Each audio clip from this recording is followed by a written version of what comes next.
สวัสดีค่ะทุกคนนายสาขาชัชนกโคสิทธิ์คณะทรัพย์ค่ะตอนนี้กำลังเรียนอยู่ที่จุฬาลงกรณ์มหาวิทยาลัยคณะรัฐศาสตร์สาขาสังคมวิทยาและมนุษยวิทยาปี3ค่ะเป็นสิ่งดำ75นะคะวันนี้นายจะมาพูดเกี่ยวกับการเตรียมตัวสอบช่วงมปลายแนะนำทุนจุฬาชนบทแนะนำเกี่ยวกับคณะที่นายเรียนอยู่สาขาวิชาอินไซต์ในคณะจะเป็นยังไงบ้างนะของสิ่งดำจะเป็นยังไงไปชมกันเลยค่ะงานเริ่มต้นจากตอนมปลายก่อนละกันเนาะคือมปลายนะเรียนอยู่ที่โรงเรียนเตรียมอุดมศึกษาภาคตะวันออกเฉียงเหนือค่ะเรียนอยู่สายศิลป์ภาษาเกาหลีเราจะบอกว่าการเริ่มต้นเป็นสิ่งที่สำคัญคือไหนจะมีการเตรียมตัวในระยะสั้นและระยะยาวระยะยาวของเราคือประมาณ 1-3 ปีระยะสั้นคือ3เดือนเริ่มต้นจาก 1-3 ปีก่อนการเข้าแบบมัธยมปลายใช่ไหมคะทุกคนจะต้องเลือกสายไม่ว่าจะเป็นสายศิลป์คำนวณหรือว่าสายวิทย์คณิตโดยของนายเริ่มต้นจาก2อย่างก่อน2อย่างคือสิ่งที่ชอบกับสิ่งที่ไม่ชอบคือสิ่งที่ไม่ชอบก่อนละกันสิ่งที่นายไม่ชอบนายรู้สึกนายไม่ชอบการคำนวณเลยแล้วนายไม่ชอบวิทยาศาสตร์เลยคือเอามาเปรียบเทียบกับตอนม.ต้นกับตอนประถมรู้สึกว่าทำอย่างอื่นได้ดีกว่าแล้วก็เลยไม่ชอบการคำนวณแล้วก็ไม่ชอบแบบวิทยาศาสตร์ค่ะและทีนี้สิ่งที่นายชอบภาษาอังกฤษมากแล้วนายก็ชอบวิชาสังคมมากชอบการเมืองเศรษฐกิจต่างๆ ดังนั้นแล้วมันก็เลยง่ายมากในการที่เราแบบประกอบการตัดสินใจที่จะเข้าสายศิลป์ภาษาเกาหลีค่ะแล้วปีของนายเป็นปีแรกเลยที่นำร่องเปิดแบบภาษาเกาหลีเพราะว่าตอนนั้นโรงเรียนมีแค่ศิลป์จีนแล้วก็มีศิลป์เกาหลีมาเปิดตอนปีไหนพอดีเลยก็เลยรู้สึกว่าน่าสนใจจังถ้าเราจะเรียนภาษาเกาหลีค่ะและทีเนี้ยมันจะเป็นการประกอบการตัดสินใจไปถึงตอนมหาลัยเลยโอเคเดี๋ยวเราค่อยพูดเรื่องนี้กันแล้วกันเรามาตอนม.ปลายก่อนโอเคพอตอนเราเลือกสายศิลป์แล้วใช่ไหมคะเราจะโฟกัสอยู่ที่การเรียนในห้องเรียนเป็นหลักในสื่อว่าการเรียนอยู่ในห้องเรียนเป็นหลักเราได้แบบ2เป้าหมายเลยนะเป้าหมายแรกคือเราจะได้พื้นฐานที่แบบว่าแน่นมากๆพอเรามีพื้นฐานในห้องเรียนแน่นนะคะแปลว่าเราไม่ต้องแบบไปเรียนพิเศษหรือว่าแบบอ่านหนังสือแบบเยอะๆแบบตอนเลิกเรียนหรือว่าวันหยุดพอเรารู้สึกว่าเราก็เป็นเด็กที่อยากได้แบบว่าพักผ่อนระดับหนึ่งเราเป็นคนชอบการนอนมากเรารู้สึกว่าเราไม่อยากให้อะไรแบบมารบกวนการนอนของเราเลยแล้วก็รู้สึกว่าเราจะตั้งใจเรียนในห้องเรียนละกันเพื่อเราจะได้ไม่ต้องมาทำอะไรแบบย้อนหลังตอนเลิกเรียนอะไรอย่างเงี้ยค่ะกับ2ถ้าเราต้องเรียนในห้องเรียนใช่ไหมแล้วเราขยันส่งกันบ้านขยันส่งงานที่อาจารย์ให้อะไรอย่างเงี้ยเราก็จะได้เกรดที่ดีตามมาใช่คือเรารู้สึกว่าเรื่องเกรดเป็นเรื่องที่สำคัญนะเพราะว่าการที่เราจะยื่นคณะตอนเราอยู่แบบม.ปลายเนี่ยค่ะมันก็จะต้องวัดด้วยเกรดแต่ละคณะที่เขาแบบรีควายมาไม่เหมือนกันถูกต้องไหมคะดังนั้นแล้วพอเราโฟกัสเรียนในห้องเรียนเราจะได้2อย่างคือพื้นฐานแล้วก็มีการรักษาเกรดในห้องแต่ว่าช่วงใกล้สอบเนี่ยค่ะอย่างช่วงแบบมิดเทอมหรือว่าปลายภาคไหนก็จะมีการทำแบบชีทเล็กๆสรุปเล็กๆน้อยๆหรือว่าแบบพูดแลกเปลี่ยนกับเพื่อนในห้องเรียนด้วยกันถ้าทำชีทสรุปมันก็จะมีแบบบางอันที่นายก็ทำไม่ทันอย่างเช่นแบบว่าวิชาที่มันเป็นการคำนวณอย่างคณิตศาสตร์อะไรอย่างเงี้ยค่ะแล้วเพื่อนในห้องนายก็ไม่ได้ถนัดคณิตกันทุกคนนายก็เลยใช้วิธีแบบยื่นหมายื่นแมวเลยคือนายไปแลกกับเพื่อนที่อยู่ห้องสายวิทย์สายวิทย์คณิตนะแล้วนายก็ทำชีทภาษาอังกฤษแล้วเขาก็ทำชีทของคณิตศาสตร์เราก็มาแลกกันซึ่งรู้สึกว่ามันอ่านง่ายมากแล้วเขาก็บอกว่าของเราก็ทำแบบน่ารักดีนะอะไรอย่างเงี้ยค่ะแล้วทีเนี้ยตอนที่เหมือนกับเราแลกกันเขาก็มีการสอนแบบเราแบบเป็นข้อเหมือนที่เขาเขียนไว้เราก็สอนเขาเหมือนกันเราจะบอกว่าการที่เราพูดแล้วก็สอนเพื่อนๆเนี่ยค่ะมันจะเป็นการทวนเราไปอีกครั้งหนึ่งสิ่งหนึ่งที่แบบเราสังเกตเห็นนะคะตอนที่แบบเพื่อนม.ปลายที่เขาแบบเรียนเก่งๆทำคือแบบเขามีความกล้าที่เขาจะถามคุณครูในเรื่องที่แบบเขาแบบไม่รู้เลยอย่างเงี้ยคือเพื่อนเราคนหนึ่งที่เขาแบบเรียนเก่งมากๆเนี่ยค่ะแบบบางเรื่องเขาไม่รู้แต่ว่าเขาก็เลือกที่จะจดไว้แบบใส่ช็อตโน้ตเล็กๆหรือแม่ก็เป็นโพสต์อิทอะไรอย่างเงี้ยค่ะแล้วก็แปะในแบบหน้าแบบฝึกหัดหรือว่าหนังสือเรียนไว้แล้วแบบพอเขามีเวลาว่างเขาก็เดินไปถามคุณครูเลยว่าแบบครูครับไม่เข้าใจในข้อนี้อะไรอย่างเงี้ยค่ะคือเราอย่าอายในการที่แบบเราจะถามหรือว่าการที่เรายกมือถามในห้องอะไรอย่างเงี้ยค่ะแบบว่าอุ้ยคนอื่นเขาจะมองเราอย่างนั้นอย่างนี้ไหมนะสิ่งที่เราได้กลับมาทุกคนมันคือความรู้และความเข้าใจส่วนตัวของเราเลยค่ะแล้วไนท์ก็รู้สึกว่าการที่ไนท์กล้าที่จะถามอาจารย์มันไม่ใช่ข้อที่แบบแย่เลยนะมันเป็นข้อที่แบบมันดีมากๆแล้วทีเนี้ยพอเราเตรียมตัวในระยะยาวเสร็จแล้วนะ แล้วก็จะมาถึงระยะสั้นประมาณ3เดือนก่อนสอบใช่ไหมคะของไนท์จะเป็นช่วงแกดค่ะคือแกดของไนท์จะเริ่มต้นจากการเลือกสนามสอบโอเคทุกคนจะสงสัยใช่ไหมว่าสนามสอบมันสำคัญยังไงคือไนท์เป็นเด็กต่างจังหวัดแล้วโรงเรียนของไนท์มันอยู่ระหว่างแบบสกลนครและอุดรธานีไนท์รู้สึกว่าถ้าไนท์เลือกสนามอุดร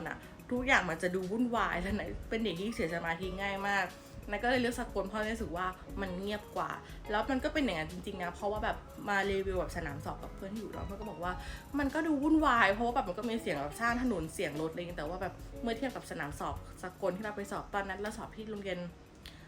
สกลราษฎร์แล้วรู้สึกว่ามันเงียบมากๆรู้สึกว่าเรามีสมาธิในการทำข้อสอบต่อมาในการเลือกสนามสอบใช่ไหมแล้วเราก็จะทำข้อสอบในตลอด3 เดือนพยายามทำทุกวัน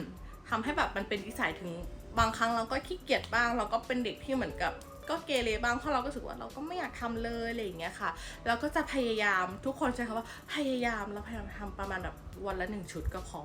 ทั้งแกะไทยแกะอังกฤษเราพยายามทำแบบวันละ1 ชุดถ้าเราวันไหนเรามีแรงเราอยากทำมากก็จะทำ2 3อะไรเงี้ยแต่จะไม่มีวันหยุดเลยนะ3 เดือนก็อย่างน้อยขี้เกียจก็วันละชุดเลยประมาณเนี้ยค่ะสำคัญมากๆเพราะว่าการที่เราเตรียมทำข้อสอบก่อนแล้วเราจะแบบมีความมั่นใจของเรารู้สึกนะเรารู้สึกว่าเรามีความมั่นใจตอนเราทำมากๆแล้วเราพยายามทำตอนที่เราฝึกทำข้อสอบอะค่ะเราพยายามแบบว่าทำในกระดาษข้อสอบประมาณนี้แต่ว่าแบบไม่ใช่กระดาษจริงเป็นกระดาษที่แบบคล้ายๆมีการฝนเป็นการออกแบบเองอะไรอย่างเงี้ยรู้สึกว่ามันค่อนข้างมีประสิทธิภาพมากๆต่อมาคือเรื่องรู้สึกว่าอันนี้สำคัญแต่เราไม่รู้สึกว่าทุกคนจะมองข้ามเลยนะเป็นเรื่องสุขภาพรู้สึกว่าสุขภาพเป็นที่สำคัญมากๆไม่ว่าจะเป็นสุขภาพกายหรือสุขภาพใจแล้วมันเริ่มที่สุขภาพกายก่อนช่วงสอบมีนาใช่ไหมเรารู้สึกว่ามันคือช่วงหน้าร้อนสอบแกะช่วงหน้าร้อนรู้สึกว่าเราเป็นคนที่ระวังเกี่ยวกับอาหารและการกินมากๆทุกคนต้องระวังเหมือนกันนะเพราะว่าแบบทุกคนคงไม่อยากที่จะท้องเสียตอนทำข้อสอบหรือว่าคงไม่อยากที่จะเป็นลมตอนทำข้อสอบเพราะว่านอนไม่พอดังนั้นแล้วเวลาใกล้สอบหรือว่าอะไรก็แล้วแต่อยากให้ทุกคนแบบรักษาสุขภาพกันด้วยนอนให้พอกินอาหารให้ครบแล้วก็ระวังเรื่องการกินต่อมาในเรื่องสุขภาพใจเรารู้ว่าทุกคนก็เป็นทุกคนร้องไห้ได้ทุกคนท้อได้ทุกคนรู้สึกเสียใจได้เพราะเราทุกคนคือมนุษย์ถูกต้องไหมทุกคนคือมนุษย์ทุกคนร้องไห้เสียใจได้แต่ทุกคนต้องฮึบแล้วก็ให้เวลาตัวเองกลับมาสู้แล้วก็เริ่มต้นใหม่ไปด้วยกันจริงๆทุกคนไม่ต้องรู้สึกว่าแย่ที่เราแบบร้องไห้ที่เรารู้สึกว่าไม่ดีเลยทำไมฉันรู้สึกแบบนี้ทุกคนรู้สึกได้ค่ะแต่ทุกคนต้องกลับมาให้ทันหรืออีกเรื่องหนึ่งเราก็เป็นคือเราเป็นเด็กที่ชอบเอาตัวเองไปเปรียบเทียบกับคนอื่นเราชอบแลกเปลี่ยนคะแนนกับเพื่อนว่าแบบเราไปทำข้อสอบจำลองมานะแล้วแบบคะแนนเราออกมาประมาณนี้แล้วเพื่อนก็เอามาแลกกันแล้วคะแนนเราไม่ดีเลยไม่ดีแบบไม่ดีเลยอะค่ะแล้วก็รู้สึกว่าเราก็อ่านหนังสือมาพร้อมกันแท้ๆทำไมคะแนนเราไม่เหมือนกันเลยนะแต่ทุกคนเราเห็นภาพแค่คะแนนตรงนี้ใช่ไหมเราไม่รู้ว่าเพื่อนเราแบบไปอ่านอะไรมาบ้างหรือว่าแบบการเตรียมตัวของเราอาจจะไม่เหมือนกันแต่เราดันเอาความสำเร็จของเขากับของเรามาตัดสินกันตอนเราเห็นคะแนนไปแล้วเราจะบอกว่าเวลาทุกคนเห็นความสำเร็จของใครอย่าเอามาเปรียบเทียบกับตัวเองแบบขนาดนั้นเลยเพราะว่าทุกคนก็เตรียมตัวหรือว่าอ่านหนักค่อนข้างต่างกันเรารู้สึกว่าเราชอบตัวเองเวอร์ชั่นที่แบบพัฒนาในทุกๆวันมากๆอยู่แล้วเราไม่ควรเอาตัวเองไปเปรียบเทียบกับคนอื่นเพราะว่าแบบเราไม่รู้ว่าแบบเบื้องหลังเขาเตรียมตัวอะไรมาบ้างพอเราเห็นก็แค่นั้นนั่นแหละทุกคนเราไม่อยากให้ทุกคนแบบเครียดหรือเอาตัวเองไปกดดันกับคนอื่นอยากให้ทุกคนแบบโฟกัสกับตัวเองว่าฉันดีขึ้นกว่าตัวฉันในเมื่อวานแล้วนะยังไงก็ขอให้ทุกคนแบบว่าเตรียมตัวสอบช่วงม.ปลายให้แบบดีมากๆแล้วก็สู้ๆแล้วเราจะผ่านมันไปได้พาร์ทต่อมาคือพาร์ทที่เราจะพูดเกี่ยวกับการออกจากห้องสอบหรือว่าช่วงที่แบบการสอบมันสิ้นสุดไปแล้วทุกคนอาจจะรู้สึกเศร้าหรืออาจจะรู้สึกเสียใจที่แบบว่าถ้าข้อนี้เราทำได้ดีกว่านี้นะหรือว่าได้ยินแบบคนอื่นมาพูดกันหน้าห้องสอบว่าข้อนี้ฉันตอบกอไก่อะไรอย่างเงี้ยแต่แบบเราจะบอกทุกคนว่าเรากลับไปแก้ไขอะไรไม่ได้แล้วถูกต้องไหมเราทำได้แค่แบบยอมรับผลในปัจจุบันแล้วทีเนี้ยเราก็จะรอว่าอนาคตความพยายามของเราหรือว่าการลงมือทำในห้องสอบของเราจะสำลิดผลยังไงเราก็ขอให้ทุกคนแบบอย่าเศร้าเลยแล้วก็ขอให้ทุกคนประสบความสำเร็จแล้วก็ได้เข้าคณะตามที่ทุกคนแบบมีความมุ่งหวังเอาไว้ค่ะสู้ๆต่อมาเราจะมาพูดถึงพาร์ทที่ เราเข้าจุฬามาด้วยทุนจุฬาชนบททุนจุฬาชนบทคืออะไรใช่ไหมล่ะเราจะมาเล่าให้ฟังว่าทุนจุฬาชนบทคือทุนที่เปิดรับให้นักเรียนต่างจังหวัดเนี่ยสามารถเข้าไปเรียนในจุฬาลงกรณ์มหาวิทยาลัยได้ไม่ว่าจะเป็นคณะหรือสาขาอะไรก็แล้วแต่ตามที่ได้แจ้งรายละเอียดไว้จะมีอยู่3รูปแบบด้วยกันนะคะคือทุนจุฬาชนบทค่ะแล้วก็โรงเรียนปนพิเศษและ3คือทุนจุฬาชนบททันตแพทย์ค่ะส่วนคุณสมบัตินะคะของผู้ที่จะได้รับทุนจุฬาชนบทเนี่ยจะถูกวิเคราะห์โดย1ค่ะฐานะของผู้ปกครองเป็นหลักเลยและ2ภูมิลำเนาของนักเรียนน่ะตามถิ่นที่อยู่ตามที่จุฬาชนบทเขาได้ตั้งเกณฑ์เอาไว้ค่ะนะคะจะมีอยู่4ขั้นตอนด้วยกันค่ะคือ1มีการดูว่าเกณฑ์คะแนนของเราเป็นไปตามคณะหรือสาขาที่ได้เขียนไว้ในทุนจุฬาชนบทหรือเปล่าและ2ค่ะเป็นการตรวจเอกสารอย่างเช่นเอกสารเงินเดือนของบิดาหรือมารดาค่ะเพราะว่าเกณฑ์ของจุฬาชนบทเนี่ยจะวัดจากฐานะของผู้ปกครองเป็นหลักนะคะและ3จะมีการตรวจเยี่ยมบ้านค่ะ4คณะกรรมการจะพิจารณาแล้วก็ค่อยประกาศผลค่ะเมื่อผลประกาศแล้วเรามีความเหมาะสมที่จะได้รับทุนแล้วเรากลายเป็นนักเรียนของทุนจุฬาชนบทแล้วเนี่ยทุนจะครอบคลุมอะไรบ้างนะ1ค่ะทุนจะครอบคลุมในเรื่องค่าเทอมของเรา2ทุนจะครอบคลุมในเรื่องหอพักนิสิตที่เราอยู่ค่ะและ3คุณจะครอบคลุมเรื่องหนังสือเรียนจะได้ 1,500 บาทต่อเทอม4เป็นค่าชุดนิสิตค่ะจะได้ 1,000 บาทต่อเทอม5จะเป็นค่าใช้จ่ายประจำเดือนของเราคือ 5,000 บาทต่อเดือนค่ะทุกคนเมื่อพูดถึงรายละเอียดทุกอย่างแล้วเรารู้สึกว่าทุกคนอาจจะสนใจกันใช่ไหมล่ะอยากให้ทุกคนนะคะไปติดตามเว็บไซต์ของจุฬาชนบทนะคะจากความรู้สึกของเรารู้สึกว่า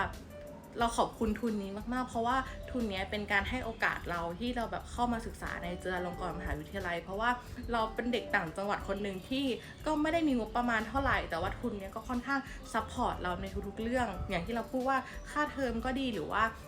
เงินที่ใช้จ่ายรายเดือนประมาณ 5,000 บาทต่อเดือนก็ดีเป็นการแบบลดแบบภาระของผู้ปกครองแบบเยอะมากๆเลยค่ะเราไม่รู้ว่าเราจะขอบคุณทุนจุฬาชนบทยังไงดีเพราะว่าทุนนี้เป็นการซัพพอร์ตตลอดจบการศึกษา4 ปีของเราเลยอีกทั้งแบบเรารู้สึกว่าการใช้ชีวิตอยู่ในกรุงเทพโดยถ้าไม่มีทุนจุฬาชนบทนะ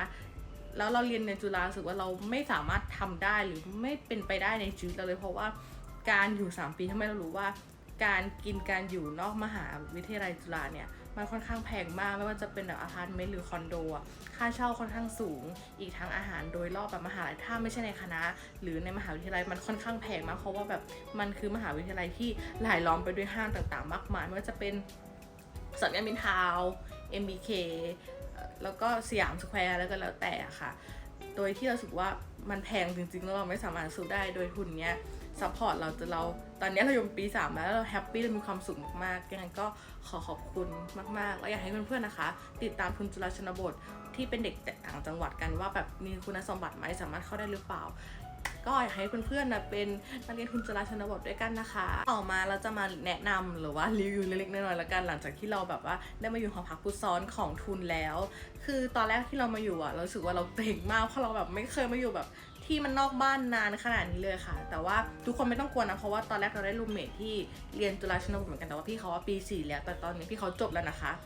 เราได้อยู่กับพี่ที่เป็นครุศาสตร์พี่ที่เป็นอักษรซึ่งเราได้แลกเปลี่ยนอะไรทุกอย่างแบบดีมากๆแล้วพี่เขาแนะนำเราดีมากๆมาทำให้การใช้ชีวิตของเรา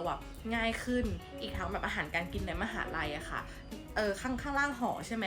จะเป็นโรงอาหารขนาดใหญ่พอสมควรซึ่งทุกคนอาหารถูกและอร่อยสะอาดมากๆเราจะแนะนำเลยว่าเราไม่ต้องไปหาอาหารแบบว่าข้างนอกห้างหรือว่าอะไรก็แล้วแต่กินเพราะว่าในมหาลัยทุกอย่างแบบมันค่อนข้างราคาถูกแล้วเราสามารถแบบมีคอร์สที่จ่ายไหวค่ะต่อมาเราจะมารีวิวแนะนำคณะของเรากันนะคะรัฐศาสตร์จุฬาหรือสิ่งดำทุกคนอาจจะงงว่าสิ่งคืออะไรการเรียนรัฐศาสตร์เนี่ยค่ะเราจะมี AKA เรียกกันอย่างจุฬาเนี่ยจะเป็นสิ่งดำหรือว่าถ้าเป็นมทจะเป็นสิ่งแดงมชจะเป็นสิ่งขาวประมาณนี้แล้วของจุฬาค่ะจะมีด้วยกัน4 สาขาด้วยกันคือ 1. การเมืองการปกครอง 2. การระหว่างประเทศ 3. รัฐศาสนาประชาศาสตร์ 4. สังคมวิทยาและมนุษยวิทยาเป็นสาขาที่เราเรียนค่ะทุกคนอาจจะสงสัยกันใช่ไหมคะว่าเรียนคณะเดียวกันแท้ๆรัฐศาสตร์เนี่ยแต่ว่าแต่ละสาขามีความแตกต่างกันยังไงเดี๋ยวนายจะมาอธิบายคร่าวๆให้ทุกคนได้ฟังละกันยกตัวอย่างเช่นสาขาการเมืองการปกครองเรียนอะไรกันบ้างนะ 1. เรียนรัฐค่ะ จะยึดรัฐเป็นหลักทฤษฎีทางการเมืองทฤษฎีทางการปกครองปรัชญาการเมืองอะไรประมาณนี้ค่ะ 2. ความสัมพันธ์ระหว่างประเทศตามชื่อเลยค่ะเป็นความสัมพันธ์แต่ละประเทศหรือว่าเรียนรัฐกับรัฐมหาอำนาจทำยังไงกับรัฐที่ไม่ใช่มหาอำนาจหรือว่าด้อยกว่าเขาอะไรยังไงซึ่งสนุกมากต่อมารัฐศาสนาประชาศาสตร์เป็นการเรียนที่คล้ายๆกับตำราของบริหารเลยค่ะแต่ว่าตัวของรัฐศาสนาประชาศาสตร์เนี่ยจะยึดประชาชนเป็นหลักจะยึดปากท้องของประชาชนเป็นหลักเป็นการบริหารภาครัฐว่าเป็นยังไงงบประมาณเราต้องจัดสรรแบบไหนต่อมาสาขาสังคมวิทยาและมนุษยวิทยาคือเรียนเกี่ยวกับสังคมทุกอย่างเลยค่ะทุกคนเรียนเกี่ยวกับความเป็นมนุษย์ในทุกมิติไม่ว่าจะเป็น human หรือว่า non human ซึ่งเป็นศาสตร์ที่สนุกมากจับกับรัฐศาสตร์ก็ได้จับกับเศรษฐศาสตร์จับกับทุกอย่างเพราะว่าคือความเป็นมนุษย์นะเนาะเราก็เป็นมนุษย์ถูกต้องไหมซึ่งตอนถ้าเราอยู่ปี3เนี่ยค่ะเราจะต้องเลือกภาคนะว่าเราจะเลือกมนุษย์หรือว่าเราจะเลือกสังคมในสาขาสังคมวิทยาและมนุษยวิทยาเนี่ยค่ะจะมีการเลือกระหว่างจะเรียนมนุษย์หรือว่าสังคมตอนปี3นั่นคือการเข้าภาคซึ่งตอนนี้เราปี3เทอม1เราจะเรียนเข้าภาคแบบตอนปี3เทอม2เราเลือกเรียนมนุษย์งั้นเราจะมารีวิวก่อนละกันว่าก่อนมาถึงจุดนี้ตอนปี1เราเป็นยังไงกันบ้างก่อนเปิดเทอมเรามีการเข้าร่วมกิจกรรมเหมือนกับบ้านรับเพื่อนค่ะของมหาวิทยาลัยซึ่งจัดกัน3วันแล้วอยู่ตอนนั้นเราอยู่บ้านโซเดย์แล้วสนุกมากๆประมาณวันที่2ตอนกลางคืนจะมีการจัดคอนเสิร์ตตอนนั้นน่าจะเชิญแบบศิลปินต่างๆมาแล้วทุกคนแบบก็มาร่วมจอยกันเรารู้จักเพื่อนใหม่จากตอนนั้นใช่ค่ะต่อมาคือพอเราทำกิจกรรมเสร็จปุ๊บเราก็จะเปิดเทอมพอเปิดเทอมทุกคนจะได้เรียนเหมือนกันหมดเลยค่ะตอนปี1จะเป็นอินโทรโพไซเป็นการปูพื้นก่อนรัฐศาสตร์เนี่ยเรียนเกี่ยวกับอำนาจระบบต่างๆอะไรอย่างเงี้ยค่ะตอนปีของเราจะเป็นอาจารย์วันชัยสอนซึ่งสนุกเรียนสนุกลุกนั่งสบายมากๆต่อมาคือ Intro Soc Ant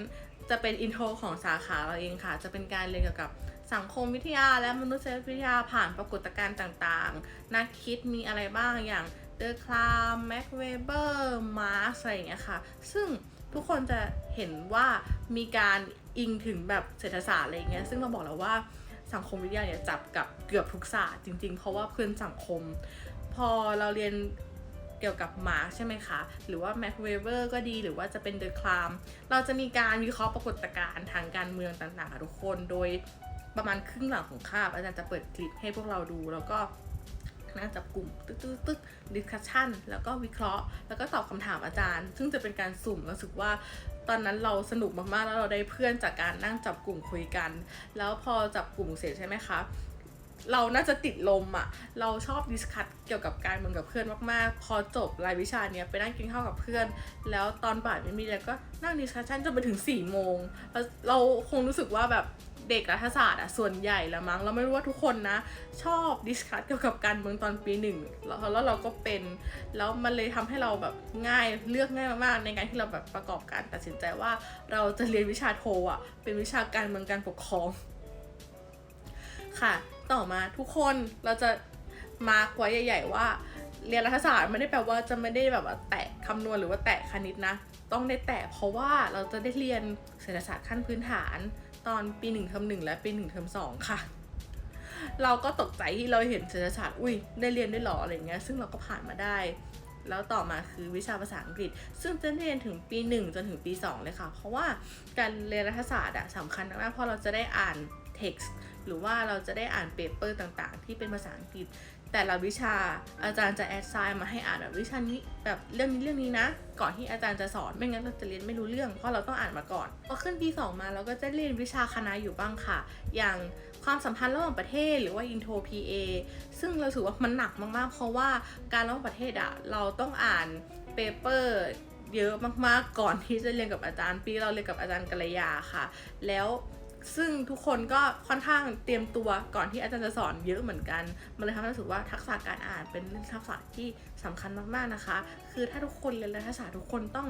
มีทักษะในการอ่านหรือว่าความอดทนในการที่ทุกคนจะอ่านแบบเล่มหรือว่าเปเปอร์หรือว่าบทหนึ่งอะไรอย่างเงี้ยค่ะแล้วสรุปออกมาเป็นความเข้าใจของตัวเอง ซึ่งปี2อ่ะเรารู้สึกว่าเราก็พอมีเวลาว่างอยู่เราก็เลยไปโรงเรียน Gen Ed ค่ะทุกคนอาจจะงงว่า Gen Ed คืออะไรเป็นวิชาเลือกที่เราสามารถเลือกได้ตามหมวดค่ะจะเป็นหมวดสหะหมวดสังคมหมวดมนุษย์แล้วก็หมวดวิทย์ค่ะซึ่งเราสามารถแบบเรียนไม่ใช่ของคณะตัวเองนะเรียนของคณะอื่นก็ได้อย่างหมวดวิทย์อะค่ะเราไปเรียนของคณะวิศวะอย่างหมวดมนุษย์เราก็ไปเรียนวรรณกรรมของอักษรเนี่ยอยากให้ทุกคนแบบลองแบบว่าดูว่าแบบว่าตัวเองชอบวิชาอะไรซึ่งมันเลือกได้แบบเสรีพอสมควรในแต่ละหมวดอะไรเงี้ยสนุกมากๆเพราะว่ามันเป็นการเปิดความรู้ใหม่ของเราเพราะว่าอย่างตัวอย่างวิชาวิทยาศาสตร์หมวดวิทยาศาสตร์ละกันเราไม่คิดว่าเราจะเป็นเรียนวิศวะเพราะว่ารู้สึกว่าเราก็อยากมีความรู้เกี่ยวกับวัสดุอะไรอย่างนี้บ้างเหมือนกันซึ่งตอนเราไปเรียนเราก็ได้ความรู้ใหม่แล้วก็เพื่อนใหม่มาเยอะมากๆค่ะแต่ว่าการที่เราเรียน Gen Ed เป็นการเปิดเพื่อนใหม่ในแต่ละคณะมากๆเพราะว่าแบบแต่ละคนก็ไม่ได้แบบเรียนในคณะตัวเองถูกต้องไหมคะแล้วก็ต้องแบบไปเรียนที่คณะอื่นหรือว่าตึกอาคารอื่นอะไรเงี้ยซึ่งตอนที่เราแบบไปเรียนตอนอักษรแล้วก็ได้เพื่อนจากคณะเศรษฐศาสตร์หรือว่าคณะนิติเหมือนกันเพราะว่าเราต้องร่วมทำงานกลุ่มประมาณนี้ค่ะต่อมาเราจะมาคุยในพาร์ท Insight ในคณะสาขาเราไม่รู้ว่า Insight ไหมนะแต่รู้สึกว่าเรื่อง Insight ข้างในคือทุกคนต้องมีทักษะการอ่านและ discussion มากๆเพราะว่าแบบทุกคนจะได้อ่านกันเยอะมากๆอะไรอย่างเงี้ยค่ะแล้วแบบการดิสคัสอะมันเป็นทักษะที่ก็สำคัญและจำเป็นนะเพราะว่าก่อนจะสอบอะเราชอบดิสคัสกับเพื่อนอย่างเรื่องมาค่ะก่อนที่เราจะสอบอะรัฐศาสตร์ทุกคนเราต้องเขียนสอบเขียนคือเขียนเป็นเล่มหนึ่งมี8หน้าเราก็ไม่รู้ว่าเราจะเขียนอะไรต้องค่ะคือเรามีเนื้อหาแต่ว่าเราไม่รู้ว่าเราจะเรียบเรียงยังไงอะไรอย่างเงี้ยอีกทั้งแบบเราก็ไม่มั่นใจว่าความรู้ของเราแบบมันจะเพียงพอหรือเปล่าเราก็เลยไปดิสคัสกับเพื่อนแล้วเราก็ได้ความรู้ใหม่มาคือการดิสคัสในคณะรัฐศาสตร์อะค่ะมันถือเป็นเรื่องแบบเบสิกมากๆเลยประมาณนี้เพราะว่าทุกคนอะมีความหลากหลายทางความคิดอยู่แล้วไม่ว่าจะเป็นแบบในด้านตัวตนหรือว่าในด้านความคิดอะไรอย่างเงี้ยซึ่งเราจะได้อะไรใหม่ๆมากๆถ้าเราแบบดิสคัสกับเพื่อนนอกจากทักษะการอ่านและการดิสคัสชันแล้วค่ะอินไซด์เรื่องถัดมาที่เราจะพูดคือความหลากหลายในคณะเรามีความหลากหลายกันเยอะมากๆซึ่งเป็นเรื่องที่ดีนะเพราะว่าแบบอะไรที่เหมือนกันเราก็รู้สึกว่ามันไม่มีข้อแตกต่างแล้วมันจะไม่มีการหาความรู้ใหม่ๆละมั้งในความคิดของเราอีกทั้งแบบทุกคนเราจะบอกว่าคณะของเราอะสามารถใส่ไปเวทไปเรียนได้ซึ่งการใส่ไปเรียนอะเราสึกว่าเป็นการ represent ความเป็นตัวตนของเรามากๆตอนปี1ปี2เราขยันแต่งตัวพอสมควรแต่พอปี3เราค่อนข้างเหนื่อยแล้วเพราะเราทำเปเปอร์เยอะมากเราอ่านเราเรียนหนัก ไม่ค่อยมีเวลาอ่านหนังสือและเวลานอนเลยไม่อยากเอาเวลาแต่งตัวมารบกวนเวลานอนเลยให้ความสำคัญกับเวลานอนมากกว่าใช่ค่ะและทีเนี้ยพอทุกคนมีความหลากหลายกันทุกคนก็เคารพในความหลากหลายนั้นๆนะไม่ว่าจะเป็นเหมือนกับอัตลักษณ์ทางความคิดอัตลักษณ์ทางidentity ต่างๆอะไรประมาณนี้ค่ะเราก็จะถกเถียงกันในความเชื่อบางอย่างที่ไม่เหมือนกันแต่ก็จะมีเหตุผลซัพพอร์ตที่มีเหตุผลนะไม่ใช่เถียงกันแบบข้างๆคูลๆโดยที่ไม่มีเหตุผลบางครั้งในการที่เราเชื่อไม่เหมือนกันแล้วก็เอามาดิสคัสกันนะเราก็ต้องมีเหตุผลในการเอามาดิสคัสมันถึงจะเป็นการถกที่แบบมีอารยะกันในคณะอะไรประมาณซึ่งเพื่อนเราเป็นกันเกือบทุกคนแล้วแบบสนุกมากๆเวลาแบบมองเพื่อนดิสคัสชันเกี่ยวกับความหลากหลายแต่ละคนเลยประมาณนี้ค่ะจากที่เราบอกใช่ไหมคะว่าทุกคนมีความหลากหลายกันมากๆทุกคนอาจจะแบบว่าคิดว่าถ้าสมมติว่าเราคิดไม่เหมือนคนอื่นแต่เราก็ไม่มีความกล้าที่จะแบบว่ายืนหยัดหรือว่าอะไรก็แล้วแต่ที่เป็นตัวของตัวเองเรากลัวที่จะถูกเหยียดกลัวที่จะถูกพูดไม่ดีอ่ะอยู่จุฬาจะโดนไหมนะแล้วแบบภาพลักษณ์คือแบบเด็กจุฬาคือเด็กบ้านรวยอะไรอย่างเงี้ยเราจะอยู่ได้ไหมนะอะไรอย่างเงี้ยคือตลอด3ปีเราจะบอกว่าเราไม่เคยเจอเหตุการณ์อย่างนี้เลยจริงๆอาจจะเป็นเพราะว่า2ปัจจัยละกัน1เราเป็นคนที่มีภูมิต้านทานพอสมควรภูมิต้านทานของเราคือเราก็ไม่ค่อยสนใจคนอื่นขนาดนั้นเรารู้สึกว่าเราสนใจตัวเองมากๆเพราะว่าเรื่องของเราแบบในแต่ละวันมันมีเยอะมากกว่าที่เราจะไปสนใจความรู้สึกหรือว่าคิดว่าแบบคนนี้เขาจะรู้สึกกับเรายังไงหรือว่าคนนี้เขาจะมองเหยียดเราไหมนะเราก็ค่อนข้างที่จะแบบไม่ได้คิดนะจุดนี้อีกทั้ง2ค คณะเราอะเหมือนที่เราพูดไปในตอนแรกว่าคณะเรามีความแตกต่างกันที่ค่อนข้างชัดเจนมากมีคนรวยจริงไหมมีคนรวยจริงแล้วมีคนไม่มีแบบเราจริงไหมก็มีเหมือนเราแล้วก็เพื่อนเราซึ่งทุกคนก็ไม่ได้เอาข้อตรงนี้ค่ะมาแบบบูลลี่หรือว่ามาเหยียดกันซึ่งถ้าสมมติว่ามีการกระทำอย่างนั้นอะมันคือสำหรับเรานะเราคิดว่ามันเป็นการกระทำที่ไม่มีอารยะเราไม่ได้ให้เกียรติการศึกษาหรือว่าแบบสถาบันที่เรามีอยู่เลยเพราะว่าทำไมเราไม่ให้ความรู้เป็นตัวตัดสินหรือว่าการแบบถกเถียงกันในประเด็นความรู้ต่างๆทำไมต้องเอาแบบลักษณะภายนอกหรือแบบอะไรที่คนเขาไม่ทำในอดีตแล้วแบบมนุษย์หินแล้วมาทำในปัจจุบันซึ่งแบบการกระทำแบบนี้มันไม่ทำให้คนคนนั้นดูมีคุณค่านะในปัจจุบันอะมาทำให้คนคนนั้นแบบรู้สึกว่าคนนี้เป็นภัยต่อสังคมด้วยซ้ำอินไซต์สุดท้ายคือหลังจากที่เราพูดตอนแรกใช่ไหมคะว่าเราอะเลือกมนุษย์แทนที่จะเป็นสังคมเพราะว่าความแตกต่างระหว่างมนุษย์และสังคมข้างในของมันคือเหมือนกับถ้าเป็นมนุษย์อะค่ะเราจะได้ไปคลุกคลีหรือว่าไปอยู่กับสถานที่นั้นๆจริงแต่ว่าถ้าเป็นเราเลือกสังคมเนี่ยเราจะต้องแบบยึดทฤษฎีหรือว่าการอ่านเป็นหลักก็ถือเป็นอินไซต์ระหว่าง2อันนี้ที่เราเรียนก็ค่อนข้างต่างกันพอสมควรเมื่อเราพูดอินไซต์ต่างๆในคณะเราจบแล้วค่ะเราจะมาพูดเกี่ยวกับกิจกรรมเล็กน้อยๆละกันอย่างคณะเราจะมีกิจกรรมแบบอาสาพัฒนาชนบทแต่ละจังหวัดอะไรอย่างเงี้ยค่ะหรือไม่จะเป็นค่ายสิงห์น้อยค่ายเนี้ยค่อนข้างแบบมีความสำคัญคือเราอะเคยเข้าค่ายนี้ตอนประมาณม.4 มันเลยเป็นแบบจุดประกายความสำคัญเลยว่าแบบทำไมเราถึงอยากเข้าคณะรัฐศาสตร์จุฬานะเพราะว่าค่ายเนี้ยแบบตอนนั้นน่าจะจัดประมาณ3 วัน 2 คืนซึ่งจัดที่จังหวัดแบบสระบุรีโดยที่เราอะจะมารวมตัวกันก่อนที่จุฬาคณะรัฐศาสตร์จุฬาค่ะแล้วค่อยแบบนั่งรถบัสไปที่สระบุรีกันซึ่งปีนั้นนะพี่ๆค่อนข้างไนซ์กับเรามากๆมีพี่กลุ่มมีการแยกกลุ่มตั้งชื่อกลุ่มแล้วก็มีการเรียนรู้ทักษะเกี่ยวกับรัฐศาสตร์ต่างๆแล้วก็มีการดิสคัสตั้งแต่ตอนม.ปลายตอนนั้นเรารู้สึกว่ามันเป็นกิจกรรมที่พี่ในคณะแล้วก็มีน้องเข้ามาร่วมจอยแล้วเป็นการจุดประกายน้องแบบจริงๆเพราะเราก็เป็นเด็กคนนั้นที่ถูกจุดประกายมาก่อนแล้วก็มีการโคกับคณะอื่นค่ะอย่างคณะแพทย์ที่เราแบบจัดกิจกรรมร่วมกันในระดับมหาวิทยาลัยค่ะคณะรัฐศาสตร์ของเราก็มีการแลกเปลี่ยนกับคณะรัฐศาสตร์ของมท.อย่างคณะรัฐศาสตร์จุฬาจะเป็นสีดำใช่ไหมคะส่วนมท.จะเป็นสีแดงในแต่ละปีเราจะมีการแบบแลกเปลี่ยนกันโดยที่ปีนี้มท.มาที่จุฬานะปีหน้าจุฬามาที่มท.นะแล้วก็จะมีกิจกรรมต่างๆอย่างสมมติว่าปีเราเป็นเจ้าบ้านใช่ไหมคะก็จะมีการแบบจัดกิจกรรมต้อนรับแบบว่าเพื่อนๆจากมท.รัฐศาสตร์มท.หรือว่าเป็นการแบบแสดงโชว์ร่วมกันของแบบชมรม cover dance ของจุฬาและมท.ด้วยกันซึ่งสนุกและเอนจอยกันมากๆก็ได้แบบเพื่อนใหม่จากการแลกเปลี่ยนนี่แหละที่แบบจุฬามามท.มท.มาจุฬาเพราะว่าเราก็เป็นเพื่อนกันง่ายด้วยมั้งเพราะว่าเรียนรัฐศาสตร์เหมือนกันแล้วก็คุยอะไรแบบคล้ายๆกันอะไรอย่างเงี้ยค่ะแล้วแบบเป็นการแลกเปลี่ยนว่ามท.เรียนรัฐศาสตร์เป็นยังไงบ้างจุฬาเรียนรัฐศาสตร์เป็นยังไงบ้างเนี่ยค่ะแล้วก็แบบมีการแลกเปลี่ยนแบบแลกคอนแทคกันอะไรอย่างเงี้ยค่ะซึ่งก็เป็นการแบบรู้จักคนใหม่ๆอะไรใหม่ๆแบบสนุกมากๆมาถึงพาร์ทสุดท้ายแล้วค่ะทุกคนว่าจบรัฐศาสตร์ไปทำอะไรนะหรือทำอาชีพอะไรเราจะบอกว่าการเรียนรัฐศาสตร์เราเรียนค่อนข้างหลากหลายมากเราจับกับทุกวิชาสาขาอื่นๆอย่างเศรษฐศาสตร์ก็ดีอย่างอื่นก็ดีอย่างมนุษยวิทยาของเราอะค่ะก็ค่อนข้างแบบเรียนเกี่ยวกับมิติความเป็นมนุษย์ค่อนข้างเยอะจบไปเราอาจจะเป็นแบบนักมนุษยวิทยาหรือว่าเป็นนักวิจัยอะไรอย่างเงี้ยค่ะหรือคนที่จบรัฐศาสตร์ส่วนใหญ่ไปก็อาจจะเป็นแบบเป็นเจ้าหน้าที่รัฐเป็นปลัดหรือทำงานภาคเอกชนในการวางแผนนโยบายหรือนักข่าวเขียนข่าวนักวิจารณ์อะไรก็แล้วแต่เพราะว่ารัฐศาสตร์สอนให้เราคิดวิเคราะห์แยกแยะใช้ critical thinking อีกอย่างหนึ่งเรารู้สึกทุกคนต้องมีแน่ๆเลยคือทักษะการเขียนพอรัฐศาสตร์ได้ทักษะการเขียนตั้งแต่ปี 1จนถึงปี 4เป็นสุดท้ายและยิ่งเรียนสาขามนุษยวิทยาหรือว่าสังคมวิทยาของเราจะมีทักษะแบบการทำวิจัย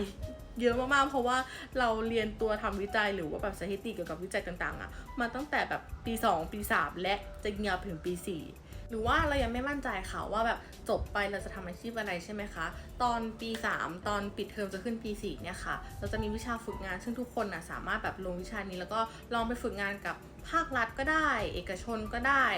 บริษัทหรือว่ากระทรวงต่างๆตามที่ทุกคนสนใจได้ค่ะเพื่อประกอบการตัดสินใจในการเลือกอาชีพต่อในอนาคต อันนี้เราอยากบอกน้องๆมปลายที่กำลังดูคลิปเราอยู่ไม่ว่าจะเป็นม4ม5ม6น้องที่แบบมีคณะที่อยากเข้าสาขาที่อยากเข้าหรือว่าน้องที่แบบยังลังเลอยู่เราอยากจะเป็นกำลังใจให้น้องๆว่าแบบสู้ๆยังไงแบบความพยายามของน้องแบบที่น้องตั้งใจมันต้องสำเร็จผลแน่ๆอีกอย่างแบบถ้าน้องรู้สึกเสียใจหรือท้อเหมือนที่บอกไปตอนแรกว่าแบบเราทุกคนเสียใจได้และทุกคนท้อได้เพราะทุกคนก็เป็นมนุษย์ถูกต้องไหมล่ะคะเราล้มได้แต่ล้มแล้วเราต้องลุกขึ้นมาให้ได้ถ้าสมมุติว่าลุกไม่ได้ใช่ไหมลองคานก่อนลองคานพอคานปุ๊บลองลุกด้วยขาหนึ่งข้างพอขาหนึ่งข้างลุกได้แล้วก็แปลว่าขาที่2เราต้องลุกขึ้นมาได้แล้วอาจจะเสียใจนานหน่อยแต่เราจะมีสักวันที่เราลุกขึ้นมาแล้วเราสู้ต่อเรามั่นใจว่าทุกคนสามารถทำได้ทุกคนมีความฝันและทุกคนสามารถทำให้ความฝันนั้นเป็นจริงเราก็